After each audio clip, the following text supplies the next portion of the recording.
We'll take a couple more here, and then we have to go. I'm sorry. That's fine. I'll make it Appreciate you brief. staying. You've been great. I'm Delois Sadler Middleton. My husband Bill over there. Class is 74, our 35th reunion. Yeah. Welcome, Dr. Rutland. My husband and I met and married here. Our daughter, Elizabeth, is your head women's tennis coach at Southeastern, has been there for 3 years. My husband, 15 months ago, we said, you're the man for this job, but it was a bittersweet thing for us. But welcome. And all I want to do is to say this has been a witness to my spirit, the empowerment in the Holy Spirit. This is our emphasis, is what we have to return to. But I also wanted to take this opportunity to publicly thank Dr. Ralph Fagan for standing in the gap this time. And that's why I wanted to say thank you, Ralph.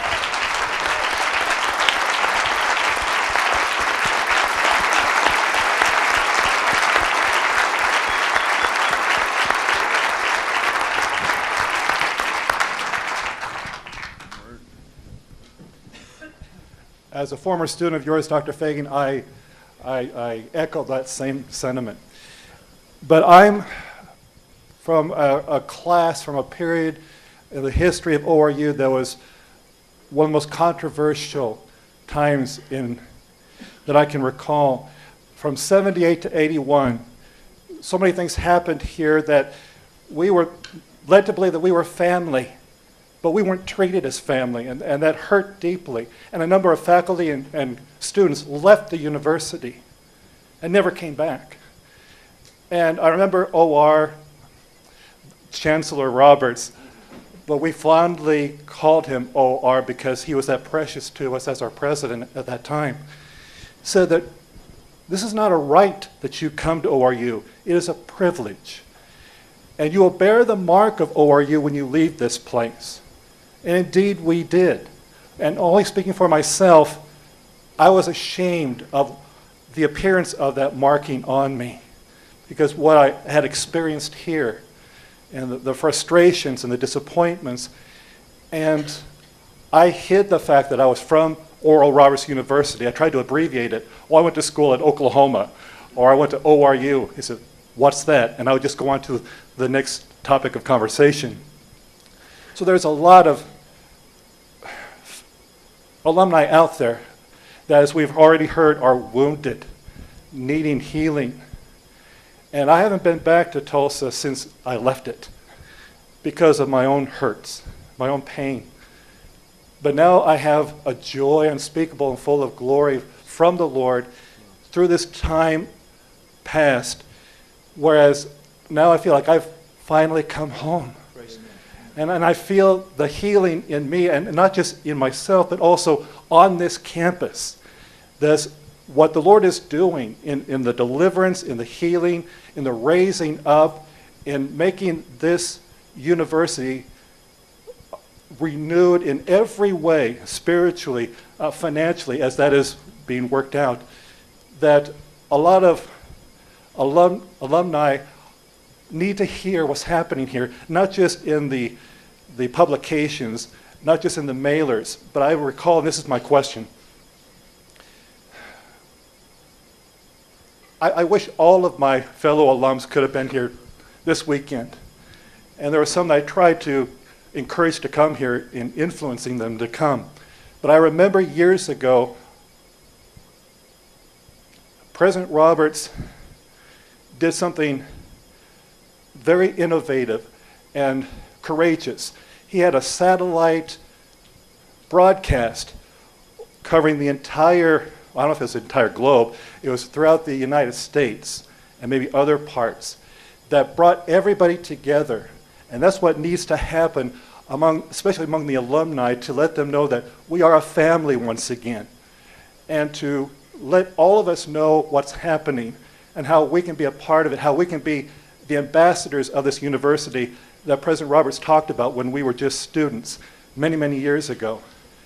That we can be honored once again, and even privileged to bear the mark of ORU upon our lives. And in the power of the Holy Spirit, in the love of Christ, in following God's will for our lives, that for many people started here in conversion or rededication. So my question is that possible within the financial structure, within the enormous blessings of modern day technology here at ORU to reach out to the alumni wherever they happen to be globally to say what God is doing here and invite them not necessarily to come back for a homecoming, but to bid them come to Christ as well as to ORU, and just let us know that the pride, the excitement, the enthusiasm that we felt as first-time students when we walked onto this campus can be experienced once again. Thank you. I could just mention one thing. That's a great opportunity. And for those of you, if you're not getting the monthly e-newsletter from the alumni, make sure that you drop off your email address, because that's our primary way to tell you about things, just like that alum was talking about. We're going to have a number of these sessions that are going to be on the internet for that you can pass along to your friends who are alums, as well as Mart did a webcast in September, and we can do one again. Great idea. We did a webcast. I don't know how many of you were part of that webcast. We had 500-600 alums that signed up at that point in time to be part of that, to try to meet that, because that is such a great way. We have such a great opportunity with the internet and the World Wide Web to communicate on that. But that's the primary mode of communication right now, is that monthly e-newsletter. All kinds of links in it to watch this video, connect here on the web, whatever. So if you're not on that, please get your email address to us, and we'll take those ideas, great ideas. Thank you. These last two right here. About 15 months ago, I had a son here and a daughter who just made a decision to come to ORU, and the news hit. Naturally, I was grieved and hadn't prayed more for ORU in a 2 or 3 week period of time. And I am amazed at what God has done in the last 15 months. And with, who is this Green family that has come out of nowhere that God has used. And then the leadership that you've put together and what you've done, I just express enormous gratitude. My daughter did end up coming here, and so I have 2 kids here, and I've got a lot of vested interest, my most precious parts of me at this university. And to see, when I think about the empowerment for the 21st century, the Holy Spirit, what better place for something like that to take place than Oral Roberts University? So I don't, the people that you brought in, when Dr. Fagan was brought in as interim president, who is this Ralph Fagan? And as I got to meet him in Chicago, I am so impressed with what you've put together. And then having heard Tommy Tyson in chapel when I was a student talking about the will of God, and to know that the new president has this this in your DNA of not checking out your intellect at the door concerning the Holy Spirit, I'm just overwhelmed with joy of what God has done. And so my prayer too is that the alumni will just rally around, and that whatever wounding is there, that we will allow God to do the healing that needs to be done, because whether it's money, whether it's prayer, it needs to take place. And so my question is in regards to the student initiative, the prayer and the prayer tower.